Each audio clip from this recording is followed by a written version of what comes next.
예,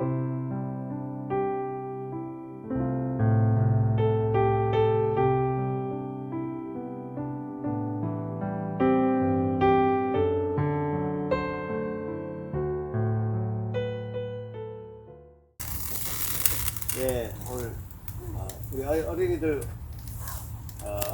오랜만에 예? 벌써 굉장히 기분 빼는 얘기인데 지금 시작하는데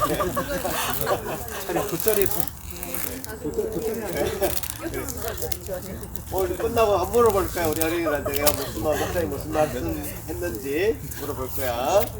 잘 들으세요. 예.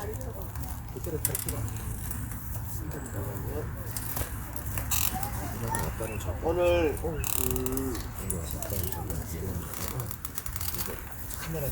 순종이 이제 복을 누리는 삶인데요.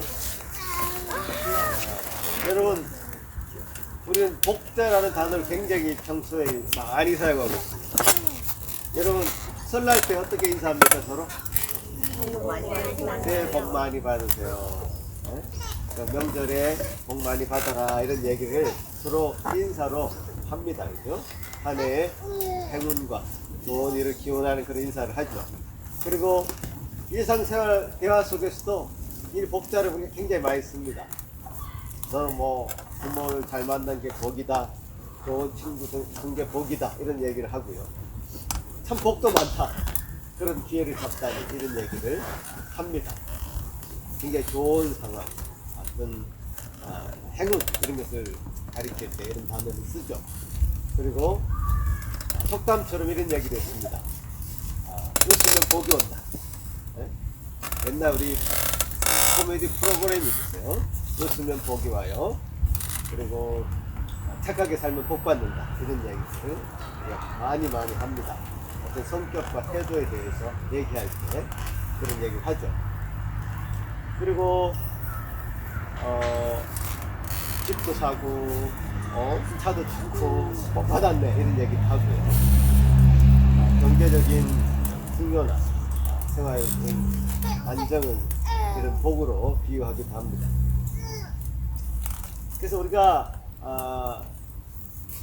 신자들이 아닌 세상 사람들이 하는 이 복에 대한 이야기는 다분히 굉장히 현세적이다 이렇게 생각을 할 수 있습니다. 우리가 지금 사는 세상에서 그야말로 잘 먹고 잘 사는 그런 일에 포커스가 있습니다. 그래서 건강하게 오래 살고 돈도 많이 벌고, 그죠? 죽을 때 고통 없이 죽고, 이것도 하나의 큰 복이라고 생각합니다. 이런 현세에 있는 복들과 굉장히 연관해서 이 세상 사람들은 생각하고 있고요. 그리고 복이라는 것이 어디서 오느냐, 그 조상으로부터 온다고 생각하기도 하고, 또 운, 착한 행위 그런 걸 통해서 온다라고 생각하기도 합니다. 심지어 우리 한국 사람들은 이 복자를 굉장히 더 좋아하는데요. 특별히 좋아하는데, 여러분 밥그릇, 숟가락, 젓가락, 그 다음에 베개, 이부자리 한자로 되어 있어서 여러분 잘 모르실 수 있지만 한자로 된 복자가 다 새겨져 있어요. 잘 보시고 복이란 단어를 그렇게 다 새겨놓고 복 받기를 이제 바라는 것이죠. 이런 불신자들이, 세상 사람들이 가지고 있는 이 복의 개념에는 이 윤리성이나 도덕성이 매우 희박했습니다. 그런 건 별로 상관없고, 윤리적이거나 도덕적인 그런 개념들은 상관없고, 그냥 내 가족, 내 자신이 건강하고 잘 살고 오래 살고, 그래서 죽을 때도 고통 없이 죽으면 그것을 복이라고 생각하는 경향들이 많이 있습니다. 이게 이제 굉장히 큰 문제죠. 자, 그런데 우리도 성경을 지금까지 쭉 봐왔지만 성경에도요, 이 복이라는 단어를 어마어마하게 많이 사용합니다. 얼마나 많이 사용하는지 제가 한번 보여드릴게요. 여러분, 창세기부터 요한계시록까지 이 복자가 굉장히 많이 나옵니다. 어떤 의미로 쓰여지는지 우리가 잘 알아야지 지금 세상 사람들이 쓰는 이 복이라는 개념과 단어와 성경이 말하는 복이란 단어가 얼마나 다른가를 여러분 좀 알 수 있을 것 같아요. 그래서 여러분 제가 나눠드린 여기 PPT를 보시면 창세기부터 나옵니다. 창세기 1장 28절 같이 한번 읽어볼까요? 시작. 하나님이 그들에게 복을 주시며 하나님이 그들에게 이르시되 생육하고 번성하여 땅에 충만하라. 땅을 정복하라. 바다의 물고기와 하늘의 새와 땅에 움직이는 모든 생물을 다스리라 하시니라. 창세기 1장부터요. 하나님은 우리에게 복을 주셨다. 인간을 창조하시고 복을 주셔서 이 땅에 생육했다. 번성했다. 땅에 충만했다. 그리고 땅을 다스릴 수 있는 권세를 주셨다. 이렇게 얘기하시면서 우리에게 이것이 참 복이다. 이렇게 설명하고 있습니다. 참 우리가 그렇지 않습니까? 이게 우리가 노력해서 이 자연을 우리가 얻은 게 아니잖아요. 하나님 주신 복이죠. 노력해서 우리가 이 공기를 얻은 게 아니지 않습니까? 노력해서 우리 저 푸른 하늘을 얻은 게 아니지 않습니까? 하나님께서 블레싱으로 우리에게 주신 것들입니다.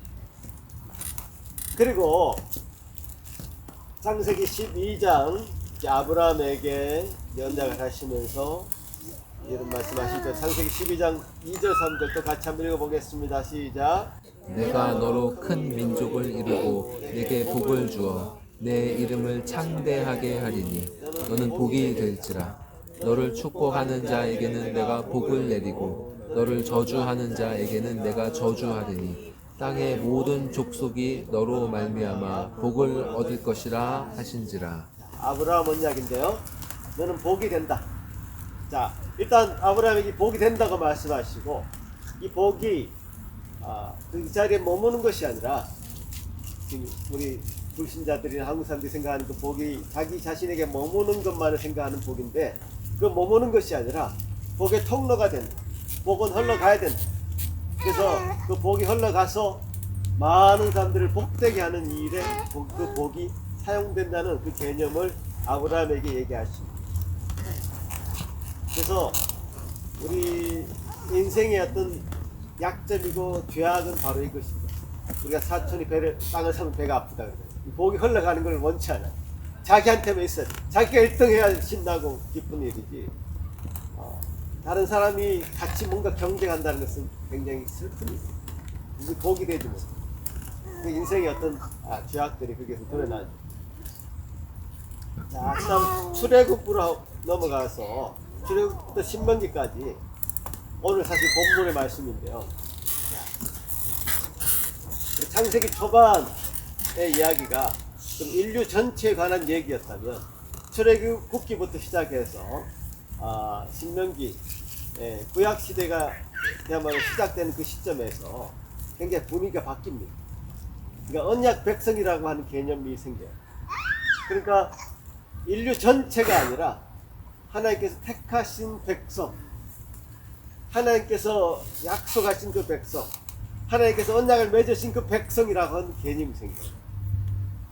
그래서 하나님께서 택하신 그 백성은 하나님께서 언약을 맺으신 백성인데 그 백성에겐 특별한 은혜가 이제 부어지는 것이죠. 그 언약이라는 것은 하나님께서 일방적으로 맺으신 언약이에요. 하나님께서 일방적으로 인간하고 맺으신 언약. 그래서 이 부분에서 좀 기분 나빠하실 분들이 혹시 있을 수도 있어요. 왜 언약이라는 것은 정상회담 하듯이 서로의 조건을 갖다 놓고 양자가 합의해서 사인을 하는 것이 어떤 언약이라고 생각할 수 있는데 하나님과 우리 사이는 그런 것이 있을 수가 없어요. 하나님과 우리 사이는 일방적인 언약이 될 수밖에 없어요. 하나님께서 일방적으로 우리를 택하셔서 우리에게 복 주시기로 하시고 그 택하신 그 백성들 향해서 하나님 언약을 맺으셨습니다. 그게 이제 그 개념이 물론 아브라함부터 시작하지만 출애굽기 시내산에서 모세 언약하셨습니다. 그 언약의 개념이 이제 언약 백성이라는 개념이 나와요.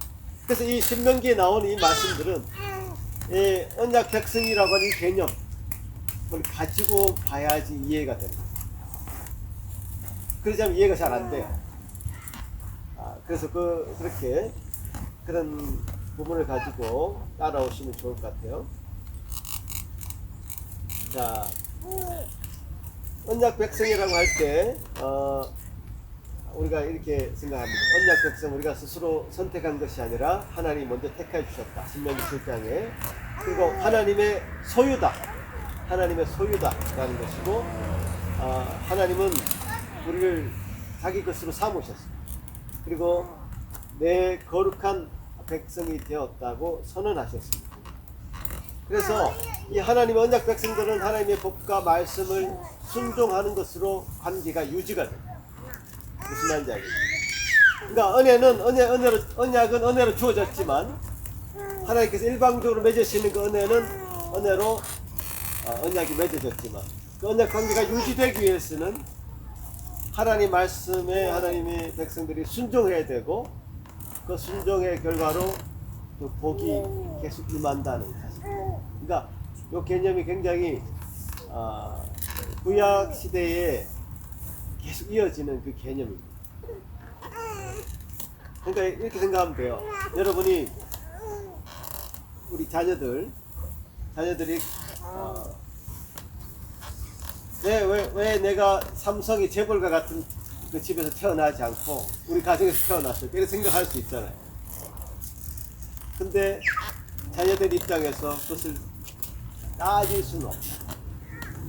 그야말로 일방적으로 그 가정에 태어난 거예요. 내가 선택할 수 있는 게 아니었어요. 선택할 수 있는 상황이 아니었죠. 그런데 자녀가 그 가정에서 태어나서 부모 자녀의 관계를 맺게 되죠. 맺게 되었을 때 그 자녀가 부모의 관계를 잘 유지하려면 그 부모와 자녀의 관계가 서로 경청하고 그 말을 잘 듣고 그래서 서로 관계가 그렇게 유지가 될 수 있는 겁니다. 그런 관계가 유지가 되려면 어떤 말씀의 명령과 복종의 관계, 순종의 관계가 잘 형성이 돼야 됩니다. 자녀가 말을 듣지 않는다. 부모는 매를 들 수밖에 없죠. 매를 들 수밖에 없죠. 그래서 매를 쳤으라도 자녀가 그 말을 잘 듣도록 해야 되는 게 부모의 역할입니다. 자, 그 부모가 우리 하나님이라고 생각합니다.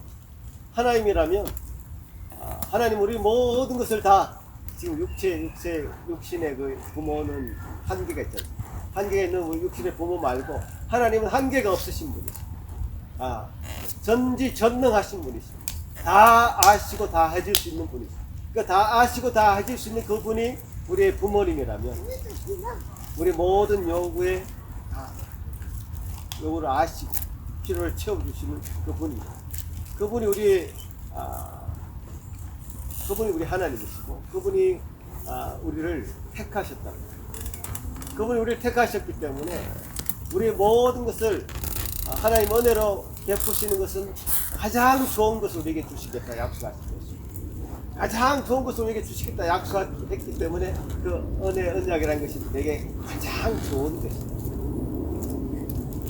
그러니까 그걸 일방적이라고 해서 불공평하거나 일방적이라고 해서 그것이 내게 나쁜 것이거나 그런 것이 아니라 모든 것을 아시는 것을 위해서 내게 가장 좋은 것을 주시기로 한 약속이다. 그게 은혜 언약입니다. 그리고 우리가 그 하나님의 소유된 은혜 언약의 백성으로서 우리가 지금 이 자리에 하나님을 믿는 자라면 그러면 은혜 언약을 맺은 하나님과 관계 속에 있는 자라면 언약 백성으로서 하나님의 명령을 가장 잘 지킬 때에 하나님께서 베푸시는 복이 있다. 그렇지 않겠어요? 그런 개념으로 이 신명기 말씀을 그 구약 시대의 이 말씀을 봐야지 이해가 돼요. 이 본문의 말씀들이 살짝 오해를 하면 하나님 내가 뭘 지키면 그 대가로 뭔가를 해주시구나. 내가 뭔가를 순종하면 그 대가로 뭔가를 해주시구나. 이런 인과관계로 설명할 수 있는데 그게 아니죠. 그렇게 착각할 수 있는데 그게 아닙니다. 구원받은 그 백성, 이미 구원받은 그 백성으로서 하나의 언약 관계를 맺어진 그 백성들이 가장 복 받는 그 길은 뭐냐? 믿는 자가 가장 그 복 받는 길이 뭐냐? 하나님의 말씀에 순종하는 것 같고, 그래야지 그 관계가 유지가 된다. 제가 요약해서 그렇게 일단 말씀드리고요. 이 신명기 말씀 오늘 본문 말씀이기 때문에 일단 이렇게 넘어갑니다. 신명기까지 나오면 그 다음에 역사서가 나오죠. 여호수아부터 에스더까지 역사서가 쭉 나오는데, 역사서는 그야말로 하나님이 그 내리신 그 복과 저주가 역사 속에서 어떻게 펼쳐지는지를 적나라하게 보여요. 하나님의 법을 따르고 순종했을 때는 그 전쟁에서 이기게 됩니다. 승리하게 됩니다. 그 왕국이 강서하게 됩니다. 그러나 하나님의 말씀을 어겼을 때 패배하게 되고, 자기 마음대로 자기 뜻대로 나라를 세우고자 했을 때 멸망하게 되는 그런 일을 겪게 됩니다. 그러니까 순종에 대한 복과 불순종에 대한 저주가 반복해서 이렇게 나타납니다.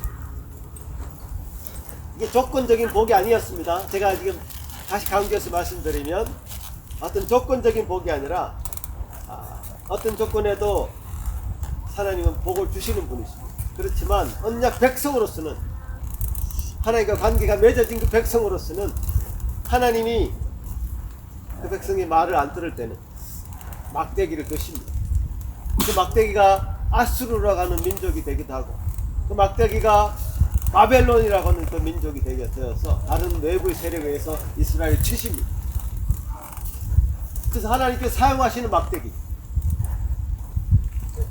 그런 과정이 계속 반복이 됩니다. 반복이 되어서 역사 속에서 어떻게 언약 백성을 하나님께서 다스려가는가, 다루어가는가를 보여주십니다. 그 다음에 시가서로 넘어가면 욥기, 시편, 잠언, 전도서, 아가까지 시가서로 넘어가면 우리가 시편 1편 말씀, 복 있는 자는 어떤 자입니까? 악인의 길을 쫓지 않고 죄인의 길에 서지 아니하며 오만한 자의 자리에 앉지 않고 오직 여호와의 율법을 즐거워하여 그 율법을 죄하로 묵상하는 자다. 이제 복 있는 사람의 어떤 개념이 어떻게 이 세상 사람들과 어떻게 다릅니까? 많이 다르고, 하나님과의 관계 속에 있는 자, 그 관계성이 분명히 하나님과 관계성 속에서 하나님의 말씀을 주하로 묵상하고 즐거워하는 자가 참으로 복 있는 자다. 그런 말씀 하시고요. 그 다음 시편 32편 여러분 한번 PPT 보시면 같이 한번 읽어보세요. 시편 32편 1절 2절 말씀 같이 읽겠습니다. 시작. 허물의 사함을 받고 자신의 죄가 가려진 자는 복이 있도다. 마음에 간사함이 없고 여호와께 정죄를 당하지 아니하는 자는 복이 있도다. 자, 복이 다른 게 아니었죠. 오늘 이 시편 말씀을 보니까 하나님께서 우리에게 우리 죄대로 징벌하지 않고 우리 허물을 가려주는 게 복이다. 우리 죄가 다 드러났는데, 여러분 감추고 있다 해도 하나님 아십니다. 우리 죄를 아십니다. 그리고 우리 죄를 다 발가벗겨가지고 드러나게 했을 때 그 죄대로 우리를 징벌하신다면 여기 살아남아 있을 사람이 아무도 없습니다. 죄송하죠. 근데 그 죄를 가버려 주신다, 감춰 주신다, 허물을 덮어 주신다. 이게 진정한 복이다라는 사실. 그게 우리 주님이 이 땅에 와서 우리에게 해주시는 일이지 않습니까? 그게 진정한 복이라는 것을 시편 기자도 이렇게 고백하고 있습니다. 자, 그 다음 예언서, 선지서, 이사야부터 시작되는 구약 전체 마지막까지 말라기까지 선지서에서는 어떻게 나옵니까? 이 선지서 이야기는 대부분 이스라엘 백성들이 아수르 바벨론에서 멸망당하고 포로로 잡혀가는 그 시기. 자, 그 시기에 어떤 것이 참 복이었는가? 이사야 말씀 같이 한번 읽어보도록 하겠습니다. 시작.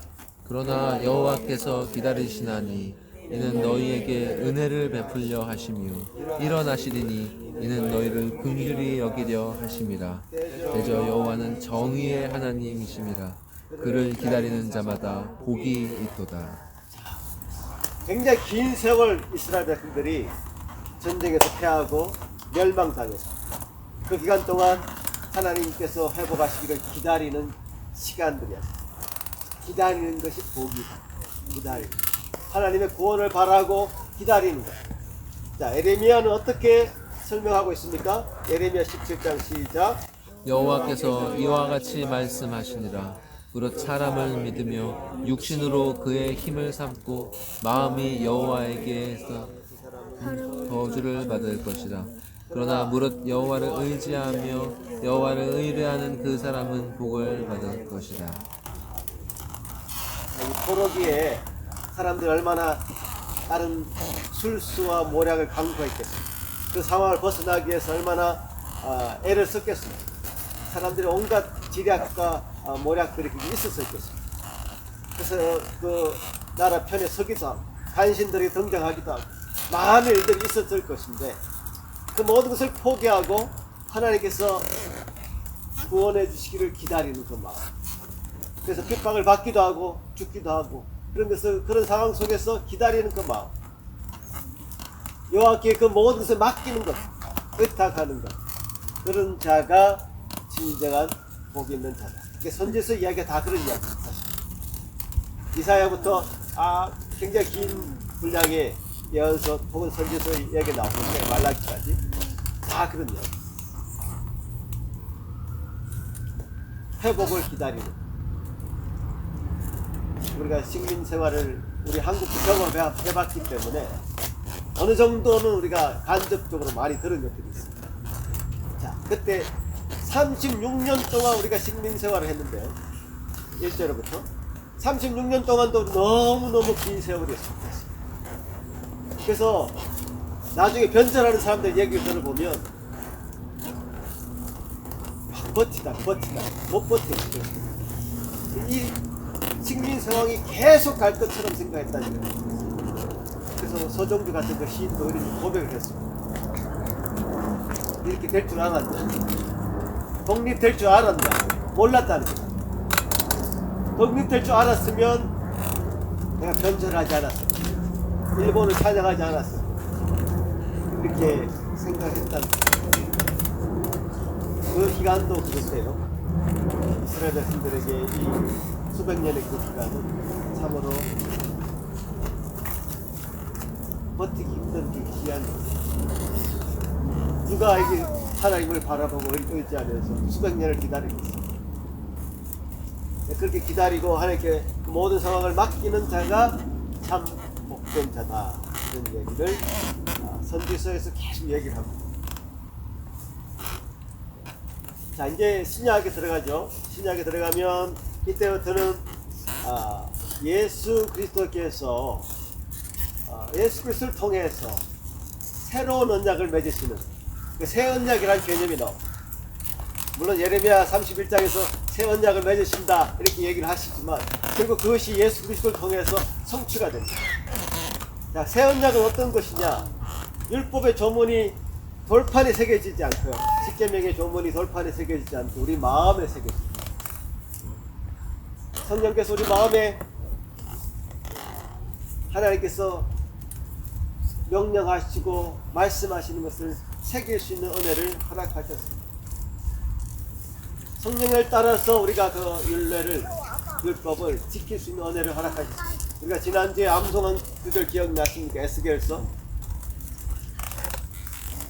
새 마음과 새 영을 주셔가지고, 그죠? 새 마음과 새 영을 주셨어. 우리가 그 율례를 지킬 수 있도록 하셨다.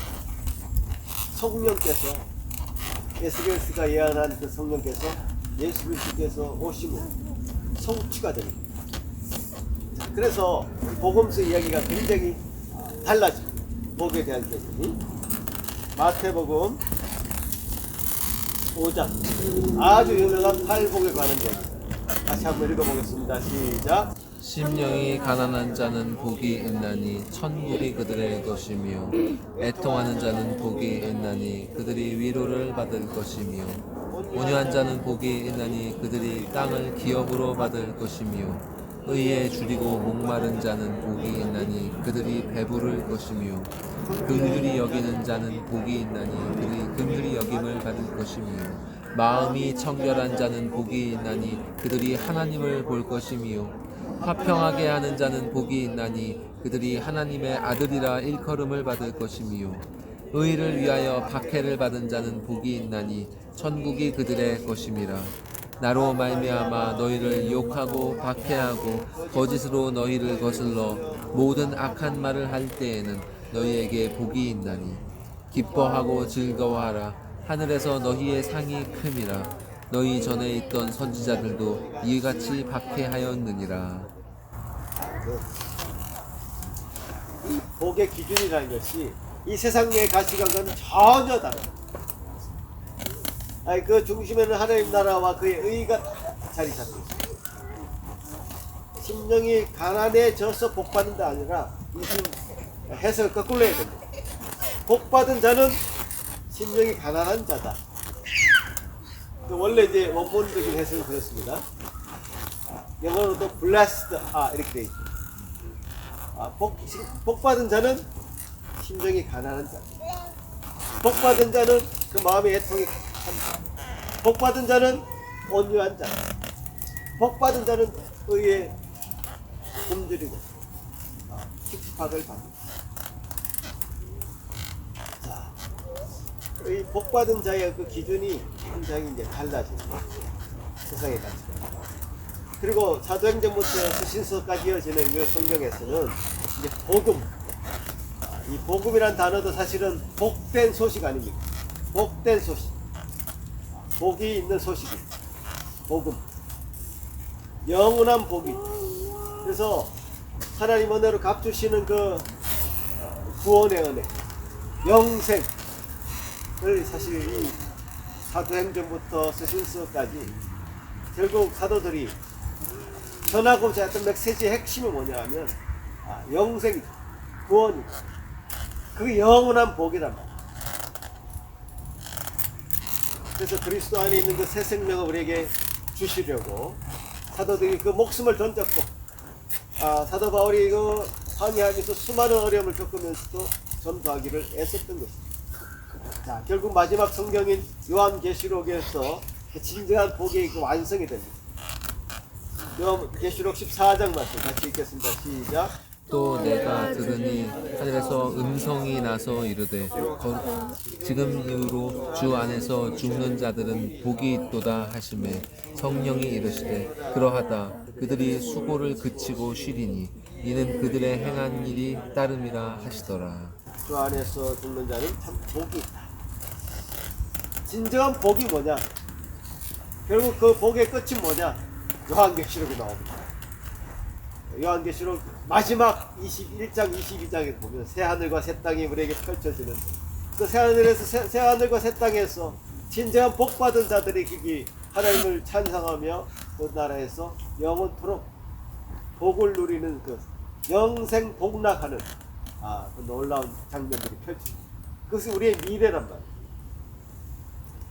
자, 성경 전체의 이 복의 흐름은 여러분 도표를 제가 보시면 창조의 복이 하나님과의 관계 속에서 생육하고 번성하는 이 창조의 복이 우리에게 있었고, 그 다음에 그 창조 세계 속에서 결국 인간을 택하셨어. 인간 중에 어떤 특별히 택하셨어. 언약 백성의 복이 있었어. 그래서 하나님의 말씀에 순종하고 그 말씀을 따를 때 그 복이 넘쳐났고요. 또 새 언약을 메시아를 통해 예수 그리스도를 통해서 땅에 부어주시는 은혜가 있어요.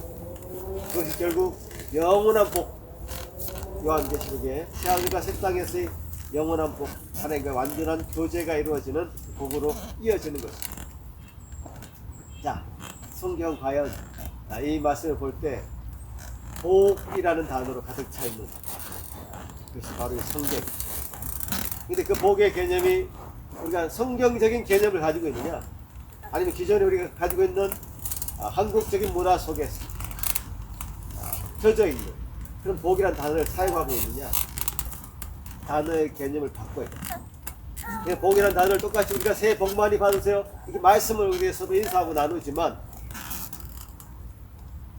내용은 달라져요. 복이란 내용은 달라져요. 뭐가 진정 복이냐는 그 내용은 달라져야 된다는 얘기입니다. 오늘 본문을 보시면 내가 하나님의 요 말씀을 삼가 듣고 행하면, 그 모든 명령을 지켜 행하면 복을 주시겠다는 거죠. 언약 백성들이 마땅히 그렇게 해야 되는 거죠. 그분의 말씀에 순종할 때 하나님 말씀하는 거에 바른 관계 속에서 그 말씀을 순종할 때 그 복이 임하는 거죠. 그러니까 이게 은혜 언약 안에서의 책임 있는 순종이다, 이렇게 얘기해요. 우린 그런 책임이 있는 거예요. 말씀에 순종해야 될 책임이 있는 거예요. 그렇게 순종했을 때 그 순종의 복은 삶의 전 영역으로 미칩니다. 그죠? 2장부터 보면 모든 복이 내게 임한다, 미친다. 그 성업이나 들이나 어떤 삶의 장소에 가리지 않죠. 그 다음에 가정, 자녀, 가축, 복식, 그 자녀, 또 우리 생활 가운데 있는 모든 것들, 그 다음 우리 모든 일상 전체, 들어가도 복을 받고 나가도 복을 받는, 이런 얘기를 하고 있습니다. 하나의 복은, 복이 임한 사람은 그 삶의 일부분만 복을 받고 나머지는 아니다, 이게 아니죠. 총체적입니다. 자, 포도나무가 이렇게 열려 있습니다. 아주 탐스러운 포도나무가 이렇게 있는데, 포도 열매가 묻혀 있는데, 일부분만 포도 송이가 크고 나머지는 작은 그런 경우는 없습니다. 포도 송이가 크려면 다 큽니다. 그 복 받은 사람의 특징은 가정에서는 복을 받았으나 사회에서는 복을 못 받, 이런 개념이 아니고 총체적으로 다 복 받습니다. 말씀이 이렇게 약속하지 않습니다. 그 삶의 전체를 덮습니다. 하나님 다스리는 그 질서 안에서 평안을 누리고 풍요해집니다. 우리가 보통 삶이 무너지고 흔들릴 때 우리가 생각하고 강구해야 될 내용이 있습니다. 이게 뭐냐? 하나님 말씀에서 멀어졌어. 하나님의 순종의 삶에서 멀어졌어. 있는 것입니다. 자, 그것을 되돌리며 하나님 말씀 가운데, 하나님 질서 가운데 거할 때 그 복은 그들에게 임할 것이고 모든 것이 제자리를 찾아갈 것입니다. 단순히 몇 가지 규칙을 지키는 어떤 형식적인 순종이 아닙니다. 말씀 따라 전인격적인 삶, 나의 전인격이 주님 앞에 순종하는 그런 삶을 하나님께서 우리에게 요구하시고, 우리 마음과 생각이 일치되어서 우리 삶의 우선순위를 하나님의 앞에 온전히 중심에 두었을 때 하나님은 그런 복을 우리에게 주십니다. 예를 들면 주일 성수만이 아니라 월요일부터의 어떤 경건한 그런 삶, 헌금만이 아니라 가정에서의 경건, 교회 봉사만이 아니라 직장 안에서의 정직성, 그런 것을 우리가 실천해야 되겠다.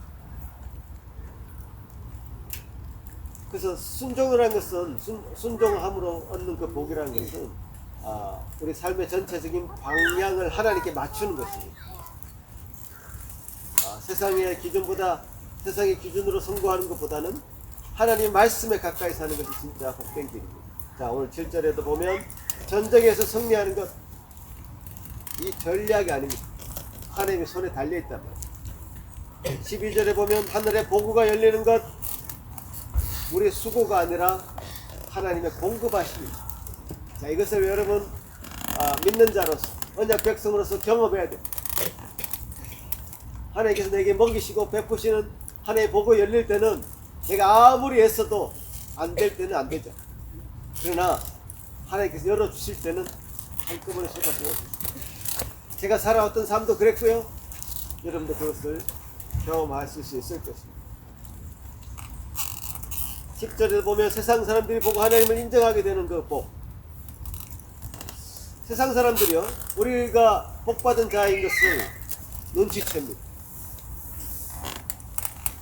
그래서 하나님을 인정하게 되는 것입니다. 복은 하나님의 영광을 드러내는 참으로 좋은 수단이 되는 것입니다. 우리는 이 모든 복이 하나님의 어떤 절대적인 주권 가운데 베풀어지는 복입니다. 우리가 그래서 우리의 노력과 성과가 아니라 하나님께서 베푸시는 그 놀라운 은혜로 하나님의 뜻에 따라서 이것을 우리가 얻게 됩니다. 그래서 우리가 겸손할 수밖에 없죠. 이 부분에서 하나님 우리를 왜 일방적으로 절대적인 주권으로 이런 복을 주시는가? 인간을 겸손하게 만들게 하기 위해서 그렇습니다. 자기 뭐 노력으로 조그만 수고로 어떤 것을 얻었다 하면 겸손해지겠습니까? 안 지겠습니까? 대번에 교만해져. 인간이라는 것은 그렇게 약한 존재들이에요. 겸손하기 위해서 하나님 절대 주권적으로 우리에게 그것을 베푸시고 우리는 주께서 베푸신 그 은혜에 감사한 마음으로 순종하고 그 앞에 무릎 꿇는 것이 우리의 자세가 되어야 될 것입니다. 사랑하는 성도 여러분, 우리가 참 오늘 주신 말씀, 신명기의 말씀처럼 순종하기 힘듭니다. 때로는 말씀을 무시하고 때로는 자르나 오르나 치우치기도 합니다. 그러나 예수 그리스도께서 우리에게 주신 그 복음은 그런 상황 가운데서도 우리에게 소망을 주십니다. 바로 예수 그리스도께서 우리 대신 율법에 완전히 순종하셨고요. 우리가 실패했을 때 우리 그분의 순종이 우리의 의가 되게 하셨습니다. 우리는 그리스도 안에서 완전히 복이 있는 자가 됩니다. 그래서 에베소서 1장 3절에도 하늘에 속한 신령한 복, 이 복이라는 단어를 쓸 때 그냥이 아니라 하늘에 속한 신령한 복이라는 단어를 썼습니다. 하늘에 속한 그 신령한 복이라는 것은 주님께서도 우리에게 주셨습니다. 주님 안에 있을 때만 우리가 누릴 수 있습니다. 복을 얻기 위해서 순종하는 것이 아니라 복을 얻은 자로서 하늘에 속한 신령한 복을 우리가 다 누리는 자로서 기쁨으로 주님 앞에 순종하는 저와 여러분이 되시기를 간절히 바라겠습니다. 한번 기도하겠습니다. 하나님 아버지 감사합니다. 참 우리에게 복 주시기를 기뻐하시는 주님께서 창세기부터 요한계시록까지 참으로 복으로 가득 채운 이 말씀을 저희들에게 허락하여 주셔서 감사합니다. 참 하늘에 속한 신령한 복을 우리가 다 받고 주 안에서 우리 모든 허물이 가려짐을 얻고 참 하나님의 놀라운 의로 나아가는 그 신령한 복을 저희들에게 허락하여 주시고 그래서 이 세상에 어떤 속박된 그 삶이 아니라 자유가 없는 그 삶이 아니라 참 모든 죄에서 해방되어서 참 자유를 누리며 주님 주신 모든 것을 마음껏 받아 누리며 감사하며 주님께 영광 돌릴 수 있는 저의 삶 될 수 있도록 도와주시옵기를 소망합니다. 우리에게 베푸신 이 모든 것 주님 것이오니 주님 영광 받아주시고 우리의 삶이 주님의 복이 되게 하시고 우리가 주님의 복의 통로가 되게 하시고 우리의 삶이 주님의 영광이 되는 저희들 되게 하여 주셔서 우리를 바라보는 많은 사람들이 참으로 주님의 영광을 보게 하시고 주님의 복을 보게 하여 주시옵기를 소망합니다. 감사하고 예수님 이름으로 기도합나이다.